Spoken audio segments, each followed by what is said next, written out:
my son would say, "Did it!" You just completed another episode of the Ali Rae Haney Show. If you found this helpful, please rate, review, and subscribe to help others find this show, and so you never miss an episode. Take a look at the show notes for all the resources mentioned in today's episode. Let's continue the conversation over in my private Facebook group, the Ali Rae Haney Show Insiders.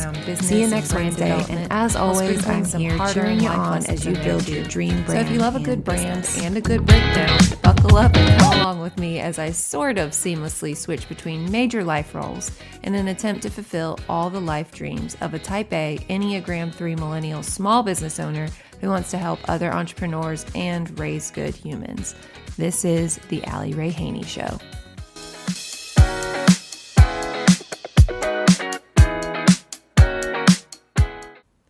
Welcome back to another episode of the Ali Rae Haney Show. Today, I am going to be jumping into a hot topic, and that hot topic is AI, artificial intelligence, and how it has impacted positively my business. So over the past year or so, AI has really taken the world by storm. Initially, there was a lot of skepticism and discussions about the moral usage of AI when it comes to things like business and art. There were a lot of discussions surrounding different artists and graphic designers whose work was getting taken and basically knocked off by some people that were using AI. And of course, those conversations certainly do still exist, but it seems like if you aren't adopting the use of AI in some capacity, that you're getting outpaced by others who are adopting it. So let me rewind back to like the first conversation I had surrounding AI. And that conversation was with my friend and business partner, Cassie. If you're a longtime listener of the Ali Rae Haney Show, then you've definitely heard her name and heard her voice before, as she's been a guest on the Ali Rae Haney Show in the past.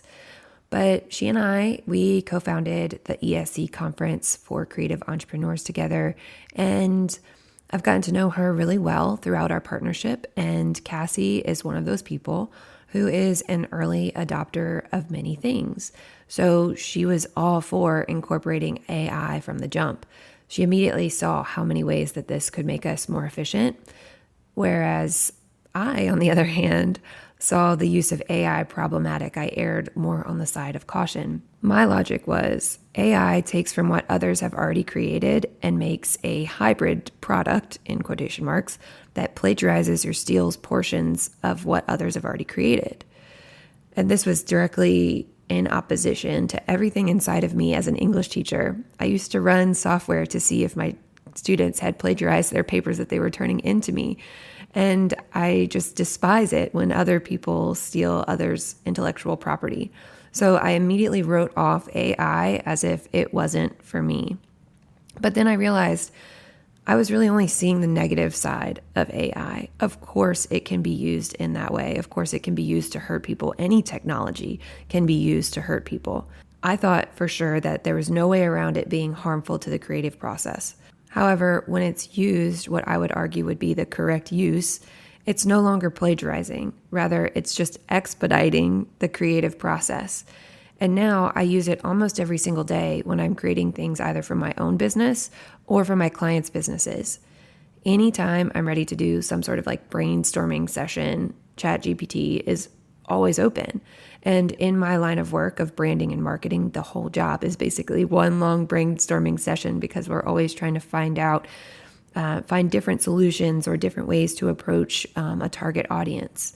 So ChatGPT has really become my best friend. After that conversation with Cassie, she was excited about the idea of having someone who was experienced with AI to come and speak at the ESC Conference on how to incorporate AI into your business.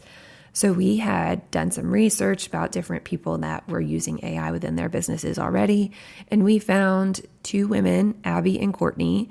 They are the founders of the Duo Collective, which is a branding and marketing agency as well.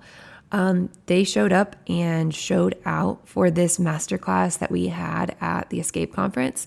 They were talking all about different AI tools and how to incorporate them into your business. And one of the lines that really stuck with me from their lesson was, AI is not meant to be your CMO.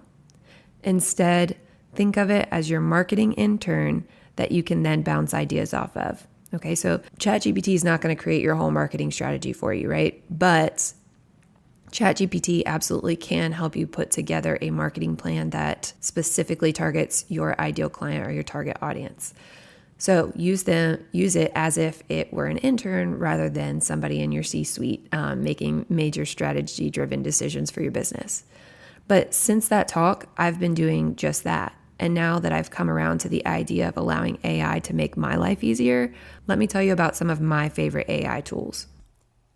Don't know where to start with email marketing? Not tech savvy, but still want pretty emails for your subscribers?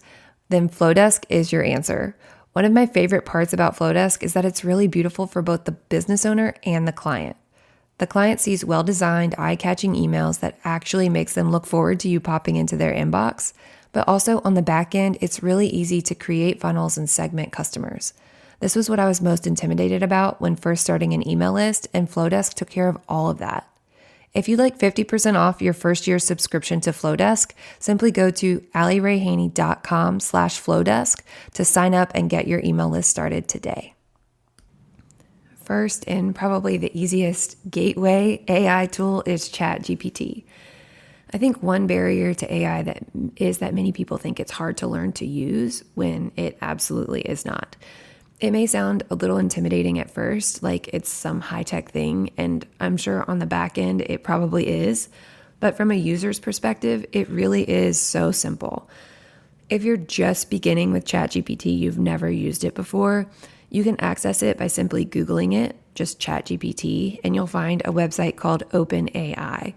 All you need to do is create an account to get started, and there is a free account and, of course, a paid version. Based off of my research from other AI software tools, it seems like most of the AI software tools have some sort of free version and then an upgraded paid version that maybe you would need later on. But for ChatGPT, I'm personally on the free account now and have been since I started using it. And I've never had any major issues other than maybe the occasional slow load time or response time. But other than that, at this point, I see no reason to increase it to the paid version. But once you've created that account for yourself, you can then get started. The way I have my ChatGPT set up is that I have different chats, one for my own business, one for the ESC Conference, and then one for each of my clients that I work with right now. As a branding and marketing agency owner, I go in and I establish the basis for each business prior to proceeding with any of those brainstorming questions like I mentioned earlier. The reason I do this is because whatever is inside that chat, the AI will remember and take that into consideration when answering future questions. You can use AI for content brainstorms, marketing ideas, branding insights, target audience research, copywriting, content calendars, scripts for calls, templates for emails. Honestly, the possibilities really are endless.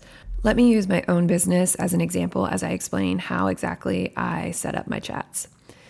When I set up the chat for Ali Rae Haney, the current brand for my branding and marketing agency, I explain first which services I offer. Then I explain who my ideal client is, so who we're actually talking to and want to book our services. I explained what my business's values are and pretty much anything else I think that it would need to know in order to help me as my marketing intern in the future. In fact, you could even input something like, this chat will be designated for my business. I would love to grow my business and enlist your help to do so.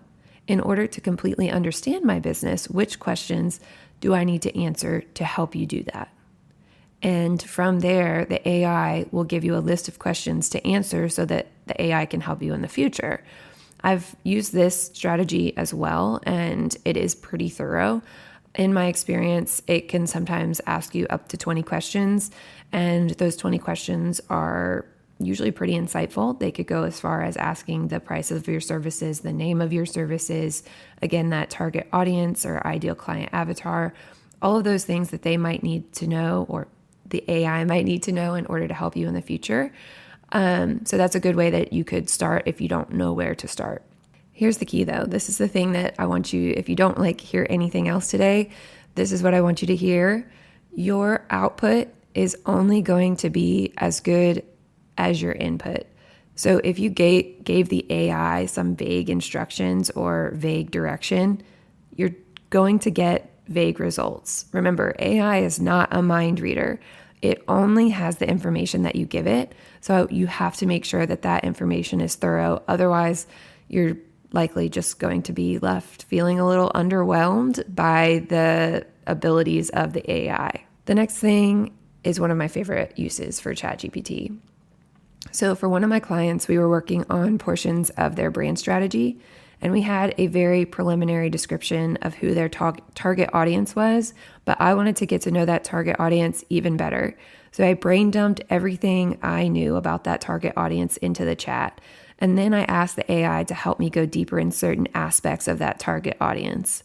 I asked it to tell me their psychographics, more about their needs and their pain points when it came to the service we offered. I wanted to know where they shopped. I wanted to know what the predictions were for that type of consumer's behavior.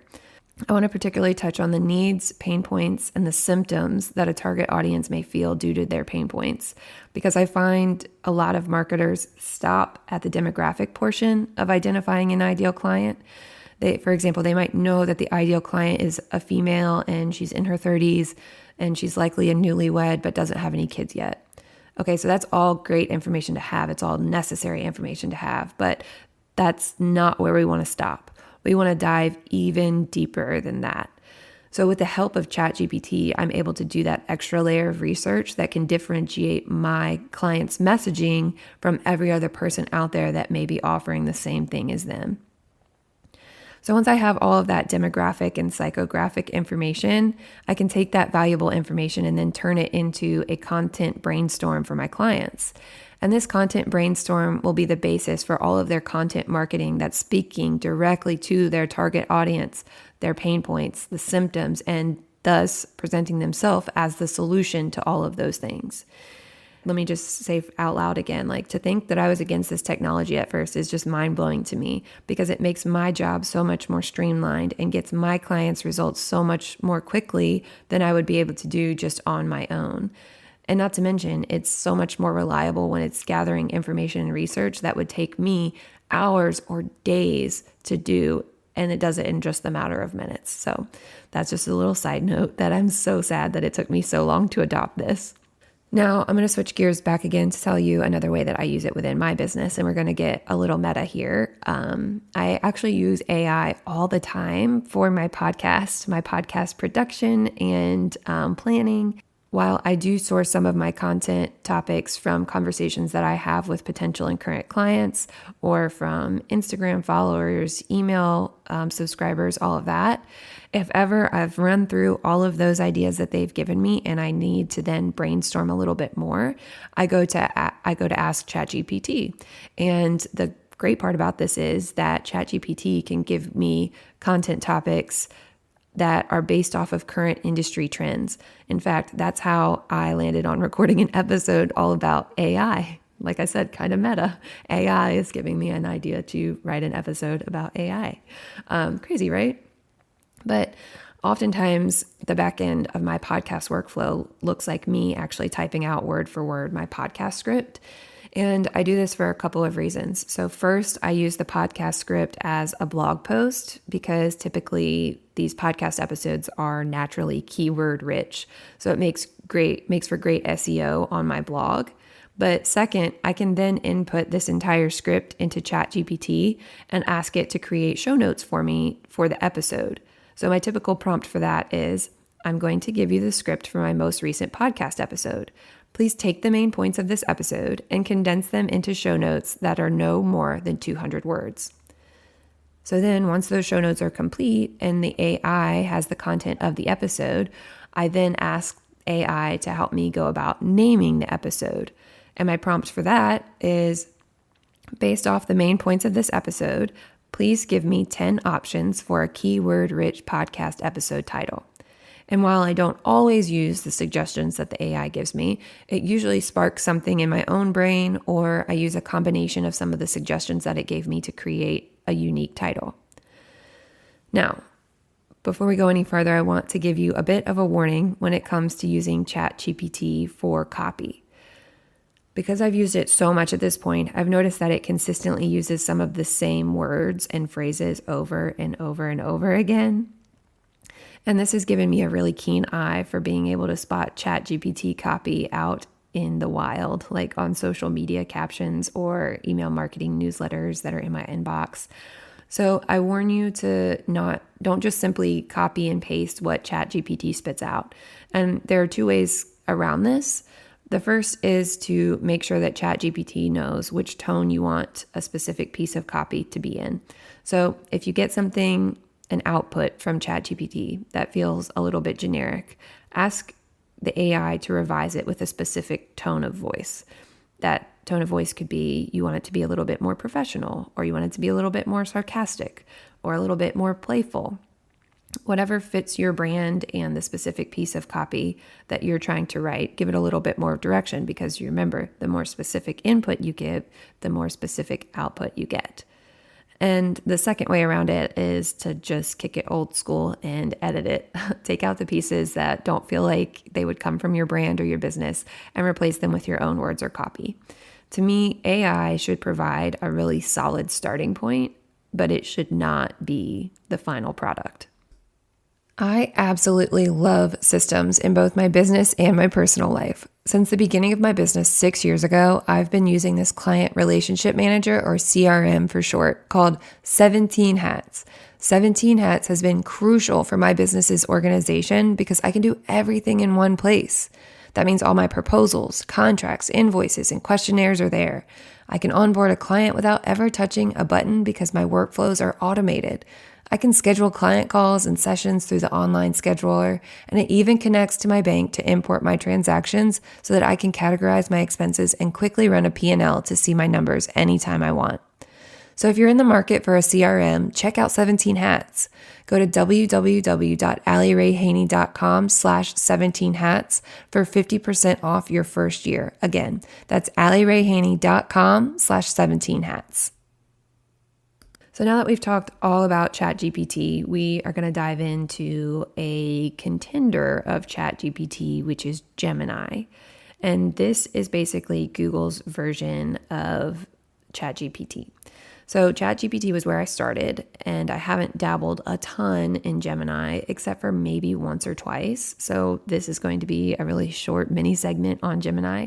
But I found just generally that I didn't have as much patience setting up the chat, the groundwork of the chat in Gemini, because it was like redoing work that I had already done in ChatGPT. However, I did find that when I went to use Gemini, even without having set up that solid groundwork like I had in ChatGPT, I had given Gemini like minimal detail and input, but it gave me a more clear output than what ChatGPT would have done if I had given ChatGPT that same information, if that makes sense. So I do eventually see myself setting aside some time to play with Gemini a little bit more. I just haven't yet because I started with ChatGPT initially. The next one that I want to touch on is an AI called Perplexity. And it's another type of AI that's very similar to ChatGPT and Gemini. However, there's one major difference. Perplexity is the best if you are looking for specific data and places to cite the data findings. So sometimes in ChatGPT, it might spit out some sort of percentage or statistic, but I always encourage you to go and fact check that statistic before using it somewhere, either in social media copy, email marketing copy, website copy, versus on Perplexity. It's my understanding that it can scan the internet for up-to-date information in real time, which is not a capability that ChatGPT has at this point. So when it comes to certain industries, like the medical industry, for example, this type of AI is more useful in those contexts. Okay, I'm kind of blowing through these, but want to get as much in here as possible for the ones that I currently use in my business. The next one up is TurboScribe. This was recommended to me by one of my other business friends, Amy Walterman of Kaluna Collective. She is a white label brand designer and web designer. So I was looking for an AI, there's a very few times that I don't write a full script for my podcast episodes. And when that is the case, I still need the copy for the episodes to be written out so that I can post them on my blog. And when I was looking for an AI that would do that, she was the one that referred me to TurboScribe. So essentially what you can do is upload an MP3 file and TurboScribe will transcribe the entire file for you. In fact, you are able to actually transcribe up to 3 30-minute recordings for free each day, which is super incredible. The thing I love about TurboScribe is that it also gives timestamps of when certain things are mentioned, so you can use this to make your show notes even more precise if you'd like to. Okay, the final AI is going to be one that might catch you off guard, but it's actually within Canva. Canva is a graphic design tool that has exponentially grown over the last few years. If you are in the creative industry, there's absolutely no way you haven't heard of Canva. They've very quickly and adeptly adopted AI in their software, and I actually use that AI relatively often. One of the main ways that I use AI within Canva, though, is with the image creation capability. Some of my social media management clients have not had branding sessions, so they may not have images that they could use for their social media, their email marketing, etc. And when this is the case, I then use Canva's AI tools to produce images when necessary. So similar to ChatGPT, the more specific input of what you need in the image, the more specific and accurate image is going to be produced. It is wild sometimes to see how accurate some of these images are. Some of them look extremely real, which is wild to me. Like, I have a background in professional photography, and sometimes I can't even differentiate what is real and what's not. So as always, though, it is a best practice to take a look over the final product to ensure that there aren't any issues, because while some of them are really great, I've also seen like a floating head in a family picture more than once, where it's a family of 5, but there's 6 heads, which is not so great when you're putting it out on social media. So always, always, always double check the final output of an AI produced image or copy. Okay, kind of coming to an end here. I just want to note that throughout this episode, I was looking at AI through a very specific lens of branding and marketing and somewhat business development, and how it can help specifically small business owners with those specific parts of their businesses. But AI has capabilities far outside of that as well, including, like I said, creating images, calendars, lists, meal plans, activities for kids, or trip itineraries. One real life example that I can use is when my husband was searching for a job a few months ago. He actually had ChatGPT help him write his resume and his LinkedIn bio. So AI truly has so many uses that can be used to make your life easier. So I encourage you to check it out. Begin with something that has a low barrier to entry, like ChatGPT or Gemini. I challenge you to start your first chat today. If you do, I would love for you to screenshot this episode and tag me on Instagram at Ali Rae Haney. That's ALIRAEHANEY, so that I can see how you're using AI. Don't be like me and let the fear of trying something new be the reason you don't do it. Embrace it so you can ride the new wave in today's world. That's all I got for today, so signing off until next week. But until then, keep dreaming, keep creating, and remember, your brand is your story. Let's tell it together. As my son would say, did it! You just completed another episode of the Ali Rae Haney Show. If you found this helpful, please rate, review, and subscribe to help others find this show and so you never miss an episode. Take a look at the show notes for all the resources mentioned in today's episode. Let's continue the conversation over in my private Facebook group, the Ali Rae Haney Show Insiders. See you next Wednesday, and as always, I'm here cheering you on as you build your dream brand and business.